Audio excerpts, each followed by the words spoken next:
5-6 মাহৰ পৰা গোটেই অসমৰ প্ৰাক্তন আলফা ল'ৰাখিনিক সংগঠিত কৰিবৰ কাৰণে চেষ্টা কৰিছোঁ। অসমত প্ৰায় 10ৰ পৰা 12,000 প্ৰাক্তন আলফা আছে। এই গোটেই প্ৰাক্তন আলফা সেইখিনিয়ে অৱহেলিত হৈ আছে, আৰ্থিকভাৱে অত্যন্ত দুৰ্বল। আৰু আমি যিহেতু এখন সংগ্ৰাম কৰিবলৈ গৈছিলোঁ, স্বাধীনতা সংগ্ৰাম, স্বাধীনতাটো আমি কিছু মতাদৰ্শৰ কাৰণতে বা অন্য কাৰণতে আমি সেইখন সংগ্ৰামত টিকি থাকিব নোৱাৰিলোঁ, ওলাই গুচি আহিলোঁ। আমি ভাবিছোঁ যে আজিৰ তাৰিখত আমি ফিল্ডত ঘূৰি পেলাই দেখিছোঁ যে জাতিটোৰ দুৰৱস্থাৰ মূলতে হৈছে অৰ্থনৈতিক যিটো সমস্যা, অৰ্থনৈতিক দুৰ্বলতাটোৱে হৈছে জাতিটোৰ কাৰণে আটাইতকৈ ডাঙৰ সমস্যা। গতিকে আমি সেইকাৰণে প্ৰাক্তন আলফাই এখন নতুন সংগ্ৰামৰ অৱতাৰণা কৰিবৰ কাৰণে ঐক্যবদ্ধ হৈছোঁ। আৰু সেই সংগ্ৰামখনে হৈছে অৰ্থনৈতিক সংগ্ৰাম। গতিকে আমি অসমৰ যুৱ প্ৰজন্মক, নতুনকৈ উঠি অহা চামটোক আমি প্ৰাক্তন আলফাখিনিয়ে একেলগে একেটা শাৰীত থিয় কৰাই কেনেকৈ আমি আত্মনিৰ্ভৰশীল হ'ব পাৰোঁ, এটা আত্মনিৰ্ভৰশীল জাতি প্ৰতিষ্ঠা কৰিব পাৰোঁ, সেই সংগ্ৰামখনত আমি অৱতীৰ্ণ হ'বৰ কাৰণে আগবাঢ়িছোঁ। তাৰ কাৰণে ইতিমধ্যে আমাৰ কেন্দ্ৰীয় সমিতি আছেই। 23খন জিলাত আমি 23খন জিলা সমিতি বনাইছোঁ। আমি এখন কেন্দ্ৰীয় ছ'চাইটি বনাইছোঁ, কোঅপাৰেটিভ ছ'চাইটি। আৰু এই কেন্দ্ৰীয় কোঅপাৰেটিভ ছ'চাইটিৰ অধীনত 23খন জিলাত 23খন কোঅপাৰেটিভ থাকিব।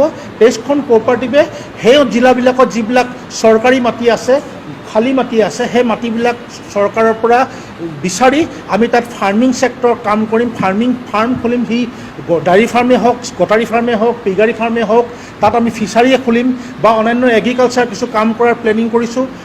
মহিলাসকলক লৈ পেলাই আমি এটা নাৰী বাহিনী বনোৱাৰ প্ৰস্তুত চলিছোঁ, যিটো নাৰী বাহিনীৰ কাম হ'ব অৰ্থনৈতিক স্বাৱলম্বিতাৰ কাৰণে কাম কৰা। তেওঁলোকে বিশেষকৈ হেণ্ডলুম ছেক্টৰত কাম কৰিব, গামোচা উৎপাদন হওক, অন্যান্য কাপোৰ উৎপাদনৰ যোগেদি অসমৰ মহিলাখিনিক কেনেকৈ এটা স্বাৱলম্বিতাৰ পথ দেখাব পৰা যায়, সেই কামখিনি কৰিব। গতিকে এতিয়াৰ পৰা আমি নিৰবিচ্ছিন্নভাৱে অৰ্থনৈতিক সংগ্ৰামখনত জড়িত হোৱাৰ চিন্তাখিনি কৰিছোঁ। তাৰ কাৰণে আমি অসম চৰকাৰৰ পৰা সহায় বিচাৰিছোঁ যে আমাৰ ল'ৰাখিনিক সহায় কৰক। তাৰ কাৰণে আমি সংবাদ মাধ্যমৰ পৰা সহায় বিচাৰিছোঁ। সংবাদ মাধ্যমে কথাখিনি অসমৰ জনগণক অৱগত কৰাওক যে আমি আমাৰ পিঠিত লাগি থকা এই ছালফা নামৰ যিটো এটা শব্দ, সেই শব্দটোৰ পৰা আমি মুকলি হ'ব বিচাৰিছোঁ। কাৰণ এনেকুৱা এটা ধাৰণা দি দিছে ছালফা মানে যেনে এক আতংক, ছালফা মানে যেনে এটা অপৰাধ, ছালফা মানে যেন এখিনি দুৰ্ধৰ্ষ মানে সন্ত্ৰাসবাদী, তেনেকুৱা এটা ধাৰণা ইয়াত বিয়পাই দিয়া হৈছে। আপোনালোকে হয়তো নাজানিব, 90 চনৰ আগলৈকে যিখিনি ল'ৰাই সংযুক্ত মুক্তি বাহিনী অসমত আছিলে, তাৰ যিখিনি ল'ৰাই ওলাই আহিলে, অধিকাংশ ল'ৰাই অত্যন্ত সুশিক্ষিত। তাত মাষ্টাৰ ডিগ্ৰী ল'ৰা আছে, তাত ইঞ্জিনিয়াৰ ল'ৰা আছে, তাত ডক্টৰ আছে, তাত ইঞ্জিনিয়াৰ আছে। এনেকুৱা এচাম ল'ৰাই আলফালৈ গৈছিলে। কিহৰ কাৰণে গৈছিলে? ভাৰত ৰাষ্ট্ৰই কৰা অৱহেলাৰ কাৰণে তেওঁলোকে সহস্ৰ সংগ্ৰাম পথ লৈছিলে। আৰু ইয়াত যোৱা ল'ৰাখিনি ক'ৰ আছিলে? আছুৰ পৰা অহা ল'ৰা আছিলে, জাতীয়তাবাদী যুৱ ছাত্ৰ পৰিষদৰ পৰা অহা ল'ৰা আছিলে। আমিও আছু কৰি পেলাই, আছুৰ চুক্তিৰ পিছত আমি সেই চুক্তিক বিৰোধাচৰণ কৰি পেলাই আমি আলফাত অংশগ্ৰহণ কৰিছিলোঁ। গতিকে তেনেধৰণৰ জাতীয়তাবাদী চেণ্টিমেণ্ট থকা এইখিনি ল'ৰাই আছিলে। কিন্তু পৰৱৰ্তী পৰ্যায়ত কিবা মানে মতাদৰ্শগত কাৰণতে হওক বা ঘৰুৱা সমস্যাৰ কাৰণে হওক, 91 চনত ৰাষ্ট্ৰৰ ডিভাইড এণ্ড ৰুল পলিচিৰ কাৰণে হওক, 90 চনৰ পৰা ভাঙোন সৃষ্টি হ'ল, অধিকাংশ ল'ৰা ওলাই গুচি আহিলে। আৰু অহাৰ পিছত তাৰে এচাম ল'ৰাই, 100টাৰ ভিতৰত 5টা ল'ৰাই ৰাষ্ট্ৰৰ নিৰ্দেশত গুপ্ত হত্যা আৰম্ভ কৰিলে, সতীৰ্থ হত্যা আৰম্ভ কৰিলে, চিণ্ডিকেট আৰম্ভ কৰিলে, গুণ্ডাগিৰি আৰম্ভ কৰিলে। ফলত গোটেই 10,000 12,000 যুৱকে সেই বেয়া লেবেলখন পিঠিত ল'বলগীয়া হ'ল। গতিকে এতিয়া আমাৰ সন্তানবিলাকৰ কাৰণেও অসুবিধা হৈছে। মোৰ সন্তানটো যদি বাহিৰত ওলায়, এইটো ছালফাৰ পুতেক, বা মোৰ ল'ৰাটোকো কয় তোৰ বাপেৰটোচোন ছালফা।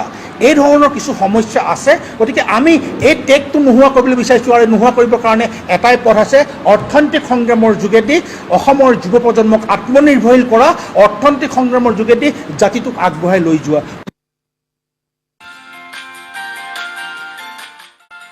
हायार सेकेन्डारि उथ्रिनाय फरायसाफोरनि थाखाय गोजोनथाव खौरां। BA सेथि सेमिस्टारनि थाखाय गबिन्द बसुमतारी कलेजाव मुं थिसननाया सोलिगासिनो।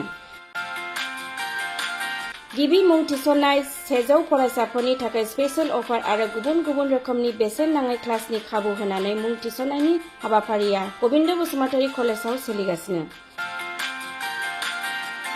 फरायसाफ्रा गावनि गोसो बायदि साबजेक्टफोरखौ सायख'नानै लानो हागोन।